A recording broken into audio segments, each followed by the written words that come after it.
Howdy do there, ladies and gentlemen. Welcome back to the Insane Presence channel. It's pretty crazy, and it's been just a wee bit, just a little bit of time has passed since my last upload. It definitely hasn't been forever. No.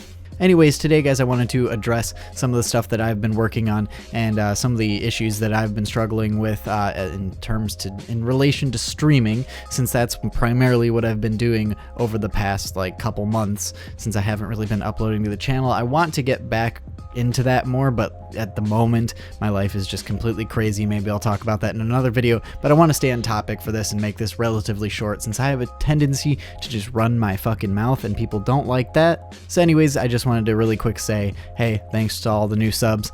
I'm also, if you're interested in live streams, I'm streaming over on my Twitch channel. I'll put a link down below in the description. It's gonna be great. I just recently got a Twitch affiliate. We hit 100 followers over there. Granted, I haven't really said much of anything about the Twitch channel on this channel, so if perhaps you're interested in just chilling and seeing me play games and stuff like that, I have Twitch affiliate now. There's an emote, there's a sub button. You don't have to do either of those things, but just seeing some new faces over there would be cool, and I've been having a lot of fun with that, especially after I figured out and resolved all the issues that I'm going to talk about here in just a second. So if you've ever tried to do any sort of streaming using open broadcast software, or OBS as it's more commonly just referred to, then you've probably run into issues, especially if you're trying to stream at 60 frames per second and off of the same system, where you're using either monitor capture or game capture or even window capture. I haven't really messed with that one all that much. I primarily use game capture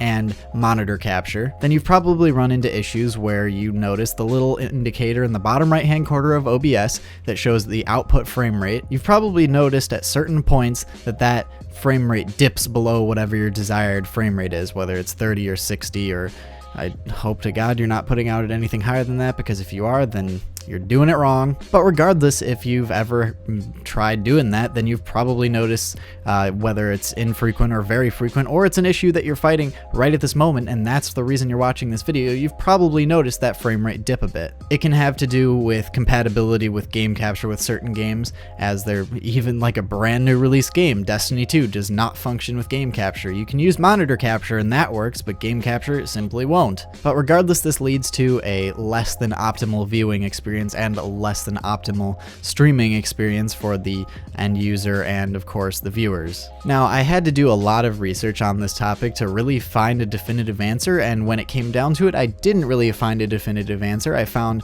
some random little things that led me to the conclusion that I've gotten to, and which I'll be explaining in this video. But regardless, if you're having these issues, hopefully I can help you address some of them and get them figured out. Now, granted, this video does assume that you have a decent processor and you're not being limited by your CPU in terms of encoding. So if you're running, say, a quad-core i7 and you're trying to, hit near Twitch's max bitrate at 60 frames per second, so around 5,500 kilobits per second, then chances are your limiting factor is your CPU. This can be very easily identified by looking at your OBS window and during intense sequences where you're outputting 60 FPS at pretty much your max bitrate. If it says anything like CPU encoding limit reached or encoding overload, then this is probably not the video for you. For this video, I'm using an R7 1700, that's 8 cores, 16 threads, and that is overclocked to 3.8 gigahertz. So typically, even in intense scenarios, unless it's in a very poorly optimized game,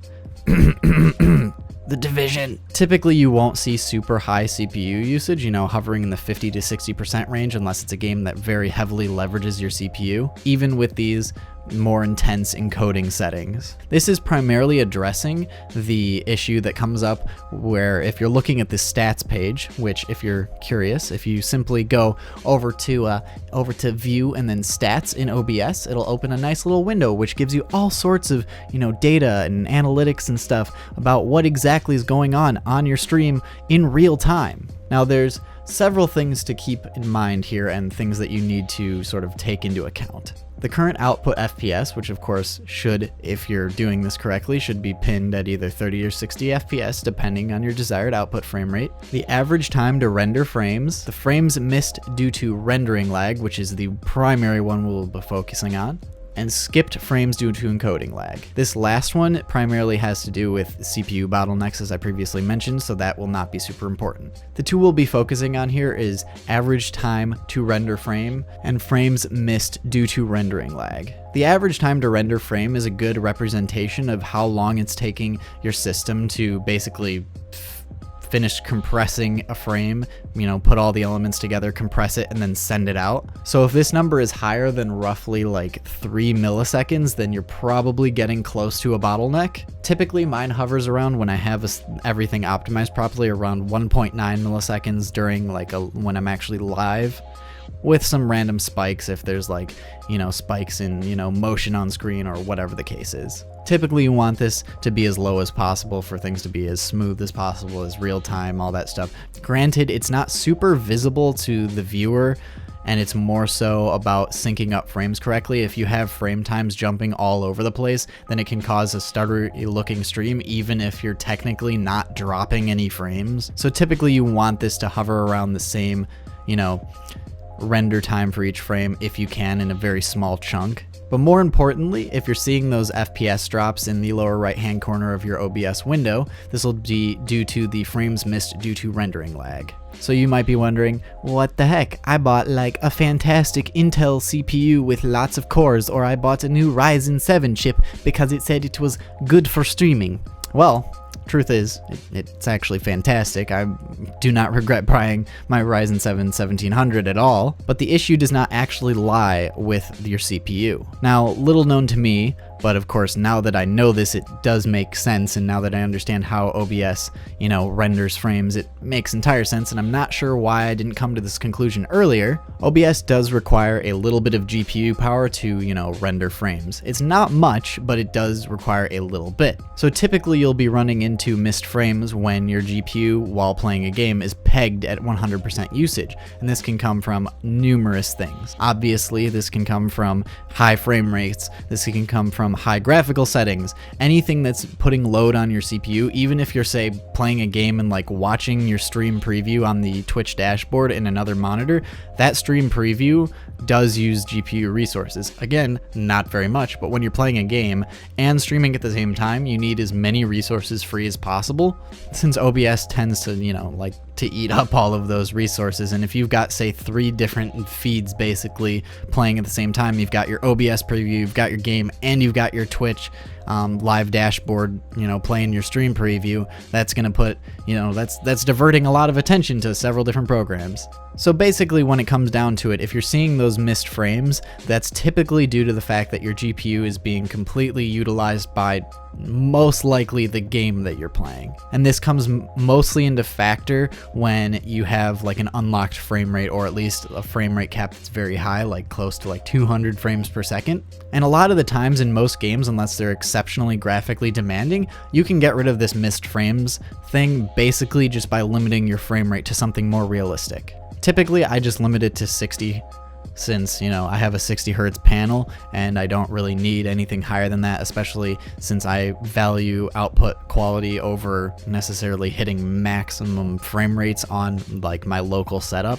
Especially since when I'm streaming to Twitch, I'm never streaming any higher than 60 frames per second. So typically what I'll either do is, if there's an in-game frame rate limiter, I'll turn that on, and you'll see a massive drop off in GPU usage pretty much immediately from just doing that, again, unless the game is extremely graphically demanding and you were only putting out roughly 60 FPS to begin with. That's when things get a little bit more complicated, and this part is kind of disappointing, I'm not gonna lie, but you gotta do what you gotta do, man. So typically at that point, if you limit your frame rate, especially in games like Overwatch, where if you've got a decent mid to high end GPU, you'll be pushing well over 100 frames per second. If you limit your FPS to 60, typically that'll get rid of your encoding lag or whatever, or your missed frames lag just pretty much immediately. That's how it basically has worked for me since I'm running a GTX 1070.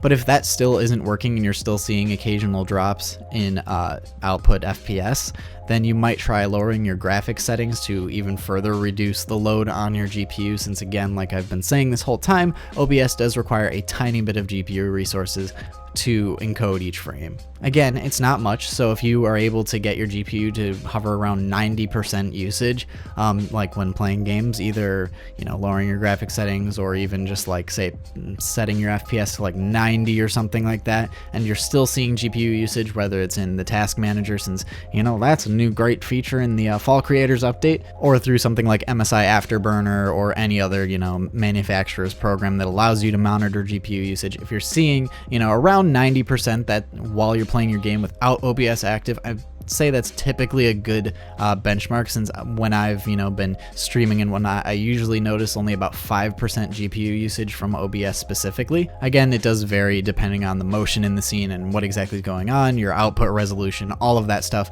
does, you know, play a factor in the performance of OBS. But typically limiting your frame rate will fix it if you've got a decent GPU. Again, if you're running with a weaker GPU, you may potentially need to lower your graphic settings to free up a little bit of GPU horsepower to push towards OBS, but for the most part, that seems to solve the issue.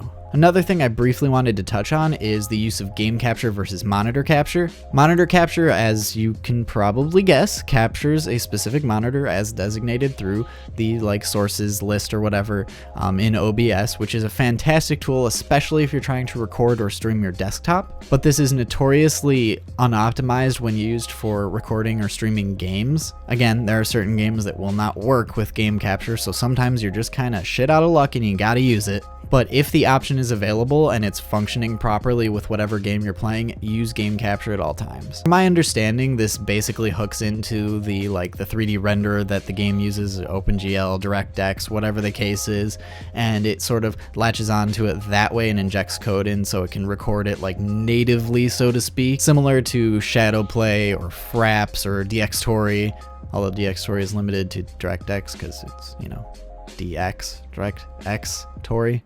But as a result, and since it's not necessarily trying to capture that monitor's output and it's mostly just focused on that game, that's typically more optimized than using monitor capture. I have seen a lot of reports of game capture having issues on Windows 10.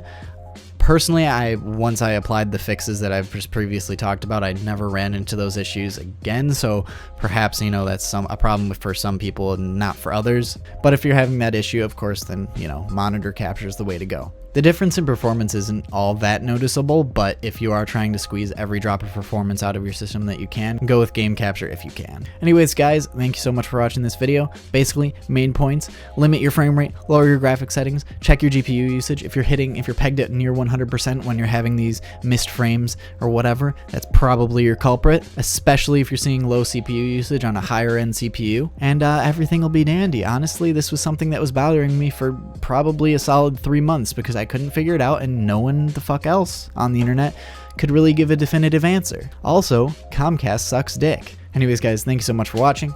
Appreciate all you new subs. I'm gonna try to get back to uploading like around once a week, but again, I can't make any promises. My life is very hectic right now, and I just had to pick up a bunch more work at my actual job because one of the other managers quit, so now we're having to pick up slack. But yeah, and of course, if you want to see me just chilling and playing games and stuff, since that's typically what I do when I get home from work or whatever, I just kind of chill over on my Twitch channel. You know, you can go follow that. I try to stream as much as I can almost every day, but you know, again, life is busy and it's difficult. Thanks again for watching. Hopefully this one wasn't too rambly, and hopefully if anyone is coming to this video with problems with their OBS setup, hopefully this helped you out. If you have any comments or, you know, questions or whatever, I'll try to answer them. Go ahead and leave them in the comment section below.